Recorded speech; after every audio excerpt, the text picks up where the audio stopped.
Fin juillet 2026, un tournant majeur.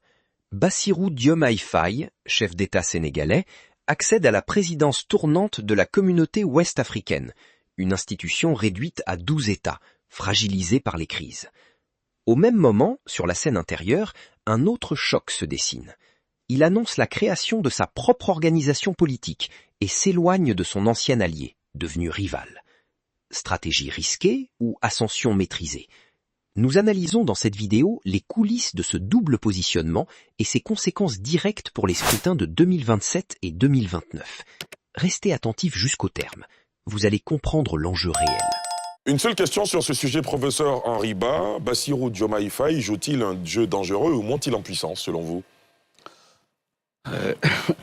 Je vais dire à tu, je vais encore convoquer une méthode. Il faut chercher si tu peux peut-être trouver, c'est la phraséologie politique. Pour le faire, je vais convoquer la phraséologie politique. D'accord. Elle est une analyse dynamique de la praxis, c'est-à-dire la synthèse de la théorie de l'action dans le champ politique. Lorsqu'on utilise la phraséologie politique, en l'appliquant au cas Diomaye, à quoi assistons? On assiste au fait qu'il est dans une sorte d'instinct de survie, il est dans la théorie des promesses de départ. Lorsqu'on n'est pas encore au pouvoir, c'est propre à tout ce qui est théorie, à tout ce qui n'est pas pratique. Et lorsqu'on rentre dans la pratique, c'est ça la praxis, lorsqu'on veut combiner cette pratique avec la réalité du terrain, le pouvoir vous donne une autre posture. Parce que les réalités de celui qui gère et les réalités de celui qui ne gère pas, mais qui pense la chose théoriquement, ne sont pas les mêmes. Aujourd'hui, il est arrivé au pouvoir par un instrument qui est son parti politique, son alliance avec son ami, et il se rend compte que les réalités du pouvoir, qui, elle, appelle à gérer l'action quotidienne, qui, elle, appelle à faire face à des contingences extérieures, internationales, qui, elle, appelle à répondre aux besoins de la population, ne sont plus les mêmes avec l'idéologie de départ.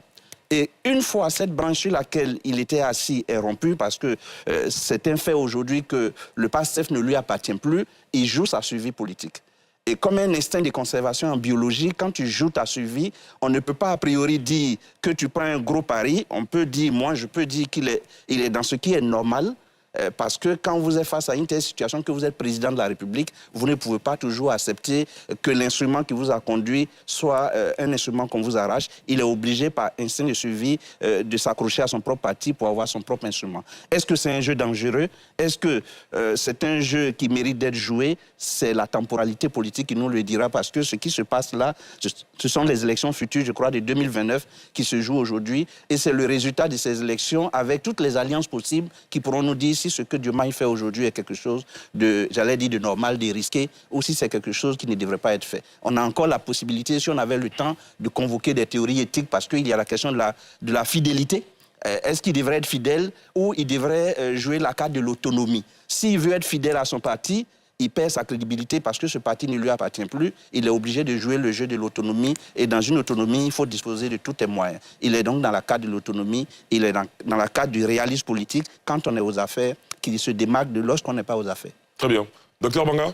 Je vois que le prof veut forcément revenir à l'écologie criminelle, qui n'était pas la bonne définition qu'il a. On a passé ce cap. On peut aussi lire, pour compléter à tout ce que vous avez dit sur le pouvoir, on peut aussi lire de l'idéologique. De l'idéologique en s'inspirant par exemple de l'histoire du KPD, de la gauche en Allemagne. Un gauchiste est là, c'est très bien. Il y a quand même de l'idéologique dans ce qui se passe. Je nie pas le fait que, comme le prince de Machiavel, il doit travailler pour avoir son pouvoir, mais ça passe sur l'idéologique. Dans la gauche, il y a de l'extrême. Et l'extrême se rencontre ici par ce que va incarner au sein du PASTEF Ousmane Sonko. Et il y a une gauche qui va prendre la forme socialiste, réformiste. Et certains peuvent pousser, avec l'avènement de Macron, sur le même sort de gauche républicaine, qui revient dans ce qu'il dit, le PASTEF républicain, qui va donc abandonner le sacerdoce à l'idéologie pour essayer, comme Machiavel, de construire quelque chose entre l'idéologie et la réalité et ce qu'ils pensent de la République. Et c'est intéressant, on va maintenant sur Renouvel Durosel, qui, quand ils expliquent les relations internationales, disent que l'homme d'État s'inspire aussi des forces profondes, mais de sa personnalité. C'était très beau le discours de la personnalité, parce que dans sa personnalité, il est revenu sur sa vision de la République. La République lui a permis, lui, de bénéficier de toutes ces choses. Donc on peut théoriser aussi là-dessus. On va théoriser maintenant sur les relations internationales, parce que lui, il se projette avec son pays c'est le Sénégal. Le Sénégal, dans l'espace Afrique de l'Ouest francophone, a été dans l'histoire parce que siège d'AOF, puissance dominante, à la fois intellectuelle, politique et administrative de l'Afrique de l'Ouest francophone. Aujourd'hui, Diomaye Faye voit dans toucher cette histoire qui va remettre au Sénégal une puissance comme elle était par le passé, il ne faut pas qu'être président en exercice, il faut aussi élire le général Diop, je crois, comme président de la commission. Donc il puise dans l'histoire du Sénégal, ce siège de l'OEF, quelque chose pour rebondir. Et finalement, il fait les deux. Pourquoi c'est un pas risqué? Bon, je pense que sur l'aspect international, ça lui permet d'être président en même prendre de la hauteur face à son concurrent Ousmane Sonko. Moi, je gère à la fois la politique nationale de façon républicaine en sortant de l'idéologie bloquée comme tu es, comme on peut le trouver chez des Donc il prend plus d'envergure. Voilà. Et je prends plus d'envergure sur la scène internationale. Ça peut se retrouver aussi dans des livres comme le font des historiens. Très bien. Docteur Convolo? Oui.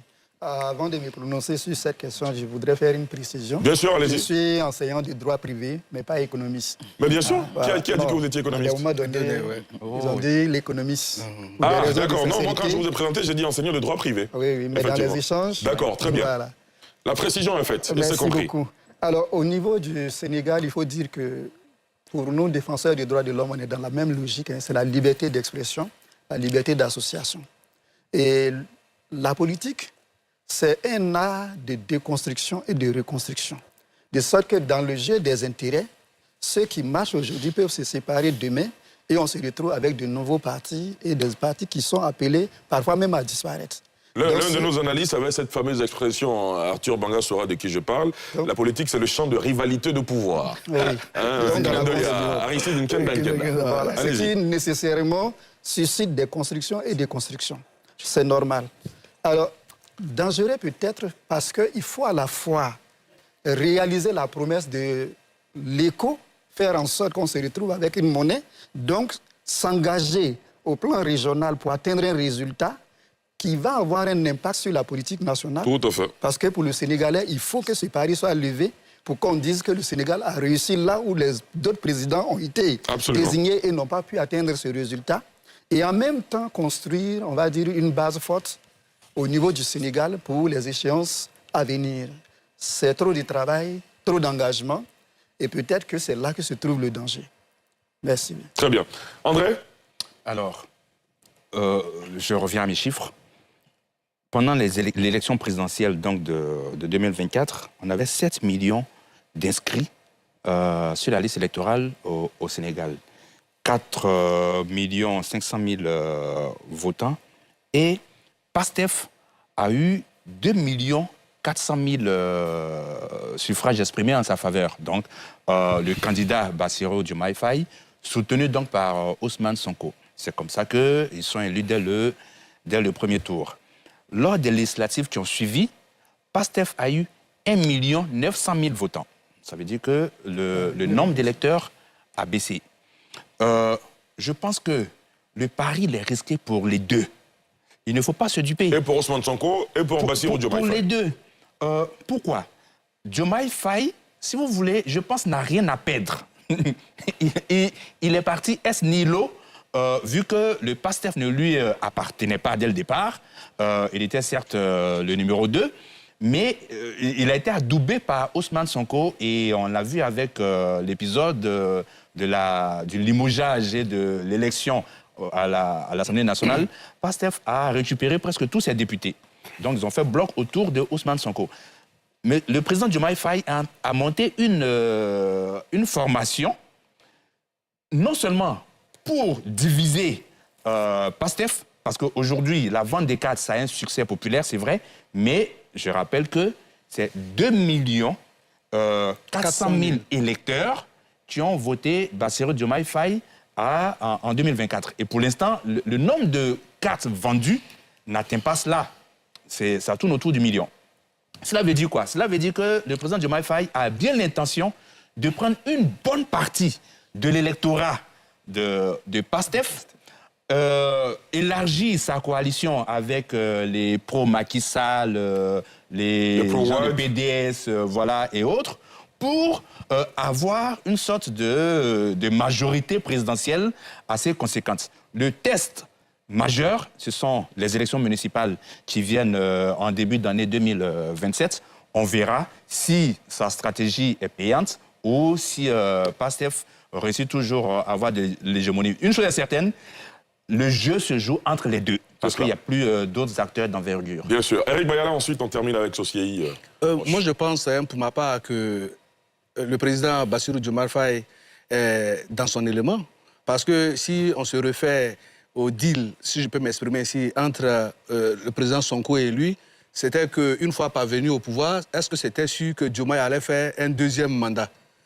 Après la levée de toutes les sanctions qui avaient empêché Ousmane Sonko de se présenter à la présidentielle de 2024, certainement, il n'allait pas être porté par le PATEF, parce que ce sont les barrages judiciaires qui ont fait que, en tant que numéro 2, il a été porté. Et Est-ce que tous les barrages judiciaires sont levés à ce jour? C'est une question, hein? Bon, mais je veux Il y dire, a discussion. si la coalition entre les deux avait tenu son terme, il est clair qu'il devrait avoir le passage de témoins. Et donc aujourd'hui, en venant là... On en est très loin aujourd'hui. Voilà, mais en venant là, il était sûr et certain, selon les dispositions du PASTEF, que bon, Bassirou venait pour seulement qu'un mandat, et puis après remettre le tablier au président du PASTEF. Donc quelqu'un qui vient à une scène pour ne serait-ce qu'un mandat, aujourd'hui, la force des choses, il se retrouve face à la remise en cause de son autorité en tant que chef d'État et l'application d'un principe idéologique d'une politique nationale. Or, aujourd'hui, de quoi est-ce que nos États ont besoin? Nos États ont besoin d'expérimenter les idéologies qui, selon nous, ces idéologies-là sont mortes depuis les années 90 avec les folies de lutte contestataire. Parce qu'aujourd'hui, ce qui prime, c'est le pragmatisme d'État. Les populations ont besoin de ressentir le développement au quotidien. Mais quand on engage des réformes sur la souveraineté pour dire que bon, il faut qu'on soit souverain et tout, on a bien vu avec le cours magistral du docteur en économie pour dire que ce sont des questions auxquelles nous nous sommes accrochés, mais dont le contenu est creux. Et donc, face au fait qu'il doit mettre en place un pragmatisme d'État, il lui faut un appareil. Et il se rend bien compte qu'aujourd'hui, avec cet appel de pied qui a mobilisé la majeure partie des maires du Sénégal en sa faveur, aujourd'hui, il a le pouvoir d'État, ce qui va créer un schisme au niveau du PASTEF, parce que c'est sûr, avec l'appétit du pouvoir, certains cadres qui voudront avoir à faire carrière vont le rejoindre, qui vont chercher à avoir des promotions vont le rejoindre. Maintenant, la balle est plutôt dans le cadre de Sonko, à avoir la possibilité à maintenir la cohésion au niveau du PASTEF. Parce que, jusqu'à preuve du contraire, on devrait attendre Bassirou au résultat. Mais à l'opération de mi-mandat, Sonko a eu une attitude, selon moi, bon, écoute, c'est grâce à moi tu es là, tu me dois tout. Par sa manière de s'adresser au chef d'État, on a des propos désobligeants et méprisants à la limite. Mais quoi qu'on dise, on a toujours besoin de plus petit que soi pour devenir quelqu'un. Et donc, si Bassirou est devenu le président, en tant que tel, il lui devait respect et considération. Au final, que retenir de cette séquence? Privé de son ancienne formation, le chef d'État sénégalais choisit la voie de l'autonomie pour imposer une ligne pragmatique face à une approche plus idéologique. À l'extérieur, la présidence communautaire lui offre une stature continentale. À l'intérieur, le défi demeure entier, tant la division de sa base à l'approche des scrutins locaux de 2027 peut s'avérer coûteuse. L'horizon de 2029 se prépare dès aujourd'hui. Selon vous, s'agit-il d'une trahison stratégique ou d'une évolution nécessaire? Partagez votre analyse en commentaire et abonnez-vous pour la suite. Activez les notifications dès maintenant.